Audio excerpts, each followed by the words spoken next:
Bien, bienvenido nuevamente a una clase más de fisiología. En esta ocasión vamos a hablar sobre la regulación de bombeo del corazón. El objetivo es explicar algunas generalidades del bombeo cardíaco. Vamos a hablar sobre el mecanismo de Frank-Starling, vamos a hablar sobre el control del corazón por el sistema nervioso autónomo y los efectos que tiene la temperatura sobre la frecuencia cardíaca. Recordemos que el corazón está formado por dos bombas, una bomba derecha y una bomba izquierda. La bomba derecha expulsa su sangre hacia lo que son los pulmones y la bomba izquierda expulsa su sangre hacia lo que son los órganos periféricos. El ventrículo izquierdo que expulsa su sangre por la aorta y luego pasa a los órganos periféricos es una sangre rica en oxígeno que regresa nuevamente hacia el corazón procedente de las venas, llega a la vena cava superior y pasa a la aurícula derecha y pasa al ventrículo posterior y ¿verdad? Lo expulsa a través de la arteria pulmonar para que llegue a los pulmones. Se va o se lleva a cabo el intercambio gaseoso, esa sangre regresa nuevamente oxigenada y entra a las venas pulmonares, a la aurícula izquierda y posterior el ventrículo izquierdo que la expulsa nuevamente hacia lo que es el circuito y llega a lo que son los órganos periféricos. Y eso es el ciclo que hace el corazón. Cuando nosotros nos encontramos en reposo, el corazón tiene la capacidad de bombear entre 4 o 6 litros de sangre cada minuto, pero si nosotros nos sometemos durante un ejercicio intenso, esas necesidades de bombeo aumentan hasta 4 o 7 veces más esa cantidad. Y esta regulación de volumen de bombeo cardíaco está determinado por dos mecanismos. El primer mecanismo es un mecanismo intrínseco que en respuesta a los cambios de volumen de la sangre que fluye hacia el corazón. Y el segundo es el control de la frecuencia cardíaca y del bombeo cardíaco por el sistema nervioso autónomo. Esta regulación cardíaca intrínseca es el mecanismo de Frank-Starling y desde ahorita hay que entenderlo en qué consiste, porque es la respuesta a los cambios de volumen de sangre que fluye hacia el corazón. Es decir, que el corazón va a recibir en ocasiones una cantidad extra más de sangre y entonces el corazón va a tener que distenderse un poco más, tener una mayor fuerza de contracción para tener una mayor eyección porque vamos a eyectar más volumen. Entonces es muy importante ya irlo entendiendo de qué va a consistir el mecanismo de Frank-Starling. Bien, la mayoría de ocasiones la cantidad de sangre que bombea el corazón cada minuto está determinado por el flujo o por la velocidad de flujo sanguíneo que viene nuevamente procedente de las venas hacia el corazón, y esto se denomina retorno venoso, ya como lo expliqué en la lámina primera, que la sangre regresa nuevamente al corazón procedente de las venas. Eso se denomina retorno venoso. Cada órgano, muchachos, cada órgano periférico va a controlar su propio flujo sanguíneo local y luego ese flujo regresa, ¿verdad? Ese flujo tisular va a regresar para combinarse nuevamente en las venas y regresar hacia el corazón por la aurícula derecha, y el corazón automáticamente va a bombear esa sangre para regresarla nuevamente al circuito, como también lo expliqué en la primera lámina. Hablemos sobre el mecanismo intrínseco de, de bombeo cardíaco que se denomina mecanismo de Frank-Starling. El mecanismo Frank-Starling es gracias por los fisiólogos Otto Frank y Ernest Starling, que ellos, ¿verdad? Eh, dijeron básicamente lo siguiente, que cuanto más se distienda el músculo cardíaco durante el llenado, mayor va a ser la fuerza de contracción y mayor va a ser la cantidad de sangre que bombea hacia la aorta. Eso es el mecanismo de Frank-Starling. Bien, entre mayor llenado el músculo cardíaco se va a tener que distender más. Obviamente, como una mayor distensión, vamos a tener una mayor fuerza de contracción y el volumen sanguíneo va a ser mucho mayor el que va a ser eyectado hacia la aorta. En palabras sencillas, es decir, que el corazón va a bombear la cantidad de sangre que a él le llegue.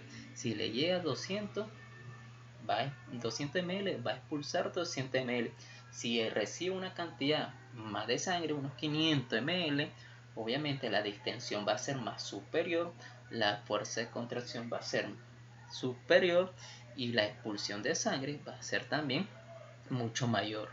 Entonces es el mecanismo de French-Sterling. A mayor distensión, mayor contracción y mayor expulsión de volumen sanguíneo por el corazón. Y bien, ¿verdad? Entonces ahí tenemos, aquí miramos que el corazón le llega 200 ml, entonces va a bombear esos 200 ml que le llegó, pero hubo una situación, ¿verdad? Que el corazón recibió más de volumen de sangre, en este caso 500 ml. Entonces el corazón se va a distender más, va a tener que tener mayor fuerza de contracción y vamos a tener mayor eyección. Es el mecanismo de French-Sterling, ¿ya? Es un mecanismo fisiológico. ¿Y por qué se da? Entonces expliquemos por qué se da el mecanismo de French-Sterling. Bueno, cuando el ventrículo recibe una cantidad de sangre adicional, el propio músculo cardíaco se va a distender mayor su longitud. Y esto, ¿verdad? A su vez, el músculo cardíaco va a tener mayor fuerza de contracción. ¿Y por qué consigue mayor fuerza de contracción secundaria a esa mayor distensión? Porque aquí llegamos a lo siguiente que nosotros hemos visto en las clases anteriores, porque los filamentos de actina y miosina se van a desplazar a su grado más óptimo de superposición para generar esa mayor fuerza. Y es aquí, chicos, que, ¿verdad? El ventrículo, debido, como nosotros ya dijimos, es una bomba y a mayor distensión, ¿verdad? Los filamentos de actina y miosina van a ser desplazados a su mayor óptimo superposición. Entonces, automáticamente, ¿verdad? Debido al aumento de la función de la bomba, bombeará automáticamente la sangre adicional hacia lo que son las arterias. Y esta capacidad, muchachos, ¿verdad? Esta capacidad del músculo que se distiende a una mayor longitud y se contrae en aumento del trabajo cardíaco es característico del músculo estriado, no es nada, ¿verdad? Nuevo, es característico el músculo estriado. Ya sabemos que el músculo cardíaco es un músculo estriado. Y bien, no solo ese mecanismo, chico, importante, porque el mecanismo de French-Sterling de manera fisiológica es importantísimo para determinar el bombeo cardíaco cuando recibe un mayor aporte de volumen sanguíneo. Existe otro mecanismo que también va a aumentar el bombeo en relación a aumentar el volumen sanguíneo que al corazón le está llegando, y este bombeo es directamente a nivel de las aurículas. Las aurículas van a aumentar la pared, ¿verdad? Aumentan la pared auricular derecha y va a aumentar lo que es la frecuencia cardíaca a un 10 al 20%, que va a contribuir al aumentar la cantidad de sangre que bombea el corazón cada minuto. Pero este mecanismo no es tan importante, ¿verdad?, como el mecanismo de French-Sterling. Bien, entonces tenemos dos mecanismos, ¿verdad?, en lo que es en la función del bombeo del corazón cuando aumenta su volumen, que es el mecanismo de French-Sterling y el mecanismo de el aumento de la pared de la aurícula derecha. Ok.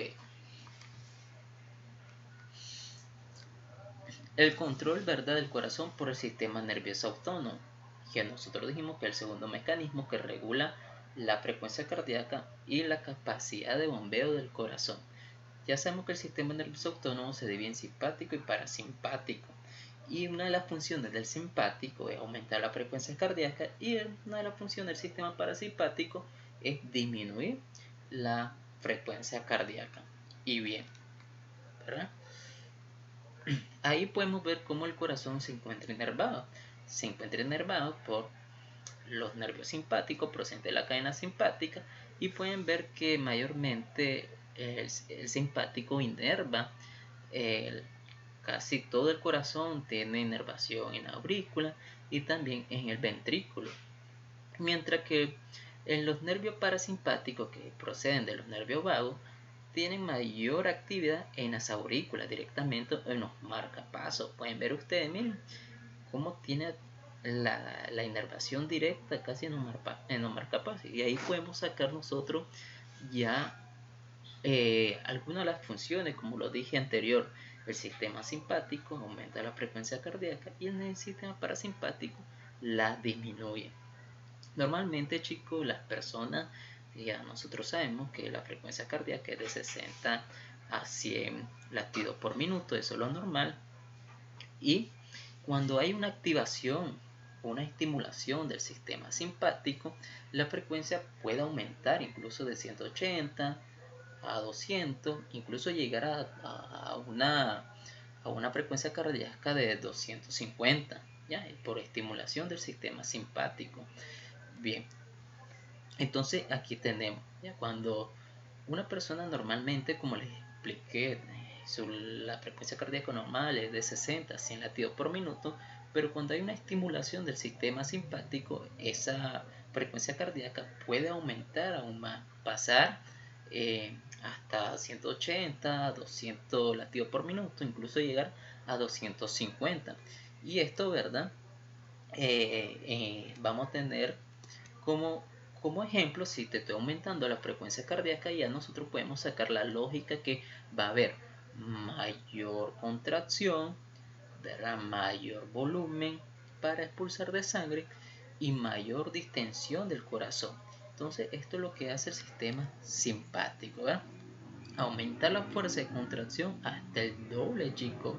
Aumentamos el volumen, aumentamos la distensión, incluso aumentamos el gasto cardíaco. El gasto cardíaco no es nada más el volumen sanguíneo que bombea el corazón por un minuto. Entonces, ¿verdad? Podemos aumentar el gasto cardíaco hasta 2 o 3 veces más, chicos. Entonces, muy bien. Entonces, esto es lo que hace lo que es el sistema simpático. ¿Qué hace el parasimpático? El sistema parasimpático te puede reducir a la frecuencia cardíaca a cero, incluso ya sabemos, ¿verdad? Que la frecuencia, ahí te lo vuelvo a poner, de 60 a 100 latidos, pero una estimulación parasimpática puede llegar a inhibir los latidos del corazón, llevarte a lo que es una frecuencia cardíaca de cero, que puede durar segundos. Pero aquí pasa algo muy importante. Ha pasado segundos de que te puso la frecuencia cardíaca a cero, el corazón tiene un mecanismo de defensa para contrarrestar esa estimulación del sistema parasimpático, y ese mecanismo de defensa se conoce como escape, ¿ya? Que cuando la frecuencia cardíaca, entonces te lo explico nuevamente, cuando hay una estimulación del sistema parasimpático, ¿verdad? Y te puede llevar a una frecuencia cardíaca de cero, y pasado unos segundos de esa parada, ¿verdad? De latido, el corazón contrarresta esa inhibición del sistema parasimpático por un mecanismo que se llama escape, y el corazón vuelve a latir, pero con frecuencia cardíaca muy baja, que es de 20 a 40 latidos por minuto. La frecuencia cardíaca, ¿verdad? Está disminuida, y entonces va a haber también reducción de lo que es la fuerza de contracción de músculo cardíaco, hasta 20 al 30%, ¿verdad? O más. Entonces ahí podemos ver que el sistema parasimpático disminuye bastante, chicos. Ahí pueden ver ustedes, ¿verdad? Porque la frecuencia cardíaca, miren, la aurícula tiene directamente los marcapasos, chicos, miren, directamente pum, impide la descarga, y entonces ahí te dejo tres flechitas porque te disminuye gravemente, ¿verdad? Digamos así, o mayormente, la palabra correcta, mayormente la frecuencia cardíaca. Y la parte de la contracción muscular no te la no es tan potente porque no tiene inervación casi en lo que son los ventrículos, como si lo tiene el simpático, entonces tenemos una cruz que tiene, ¿verdad?, muy poco en lo que es la disminución de la contracción del muscular, ¿verdad?, de los ventrículos. Y aquí tenemos nosotros, ¿verdad?, una curva o una gráfica que nos, por nuestra mano izquierda tenemos el gasto cardíaco, y aquí abajito, ¿verdad?, de la gráfica tenemos la presión de la aurícula derecha. Ahí pueden ver ustedes que cuando hay una estimulación del sistema parasimpático se ve disminuido el gasto cardíaco, ¿verdad?, y la presión auricular. Pero si nosotros quitamos la estimulación simpática y parasimpática, pueden ver que el corazón trabaja por ese mecanismo intrínseco que se conoce, el mecanismo de Frank Sterling, que va a mantener el corazón trabajando adecuadamente, ¿verdad?, según la necesidad que tiene el organismo en ese momento. Pero ¿qué pasa cuando el corazón sufre una estimulación simpática? Pues bueno, como ya lo dijimos, va a aumentar la frecuencia cardíaca, aumentamos el gasto cardíaco y aumentamos el volumen de eyección. Y esto puede ser un volumen, una estimulación normal cuando un paciente o una persona está haciendo ejercicio, pero obviamente necesita mayor volumen sanguíneo para cubrir las necesidades del organismo, y entonces se da la estimulación simpática, pero es normal para mantener regulado, ¿verdad?, las funciones del organismo. ¿Y qué pasaría si la estimulación simpática es mucho mayor? Entonces aquí sí vamos a tener problemas, ¿verdad? Ya pueden ser algunos fármacos que te pueden estimular el sistema simpático a un grado un poquito más extremo, y pueden ver que el gasto cardíaco es superior, vamos a tener mayor fuerza de contracción, mayor volumen sanguíneo que va a estar, ¿verdad?, sometida a la persona, y puede ser muy peligrosa. Bien, también la función cardíaca, chicos, también se puede ver afectado por los iones potasio y calcio. Eso nosotros hemos visto cuando hablamos sobre los iones, cuando hablamos de la membrana celular y hablamos de los electrolitos también. Hablamos sobre algunas funciones de los iones potasio y el calcio. El calcio ya sabemos que es un ion importantísimo para llevar a cabo la contracción muscular, la liberación de neurotransmisores, la hemostasia y otro tipo de funciones de nuestro cuerpo. Y el potasio, ¿verdad? El potasio es importantísimo, ¿verdad? El ion importante dentro de la célula y el que se encarga de ocasionar la repolarización y mantener, ¿verdad?, adecuadamente estabilizada la membrana. Y bien, ¿qué pasa que si nosotros tenemos mayor concentración de potasio a nivel extracelular? ¿Ya? ¿Qué pasaría si un paciente tiene una hiperpotasemia? Algo muy importante, ¿verdad?, es que pueden llevar a cabo una parada cardíaca. El potasio, ¿verdad?, las mayores concentraciones de potasio hace que el corazón sea flácido, se dilate y reduce la frecuencia cardíaca, incluso en concentraciones de potasio. Ya saben que la concentración de potasio es de 3.5 a 5.000 equivalentes por litro. O si nosotros tenemos una concentración de 8 a 12.000 equivalentes por litro, aquí estamos grave, chicos, en grave situación. Incluso aquí el paciente puede fallecer por un bloqueo de conducción, ¿verdad?, una parada cardíaca que puede llevar al paciente a la muerte.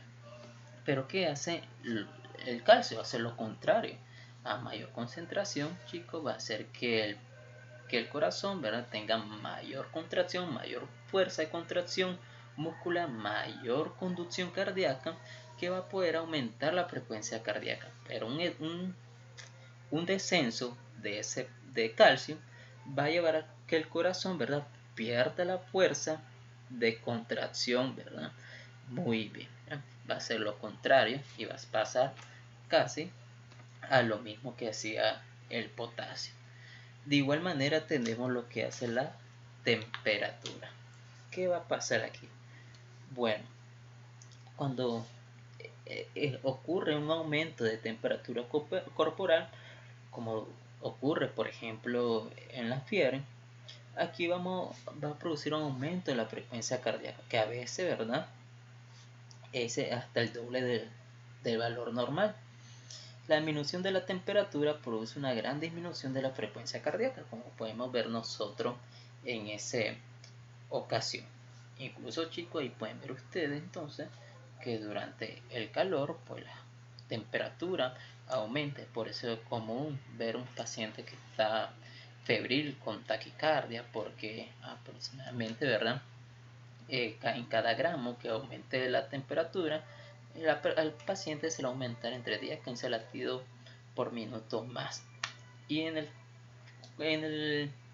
durante, ¿verdad?, un paciente con hipotermia, vamos a ver que un descenso de temperatura, incluso cuando un paciente está sometido a temperatura muy baja, de 21 grados centígrados, es que, chico, ya es algo, ¿verdad?, que ya se va acercando ya al límite, no, de un límite que nos puede ocasionar la muerte. Es que apenas, chico, el corazón comienza a latir, y si desciende más o está un tiempo más prolongado, ¿verdad?, expuesto a esa temperatura, va a fallecer. ¿Bien? Entonces, muy bien, igual pasa con el calor, chicos. No crean que llega a 42 a 43 grados Celsius de temperatura y todavía no te van a estar taquicardio, no. El corazón también se deprime a mayor temperatura. El corazón obviamente se va a deprimir, y también va a haber un descenso de poder. Muy bien. Y eso ha sido todo por la regulación de bombeo del corazón. Espero que te haya gustado y nos vemos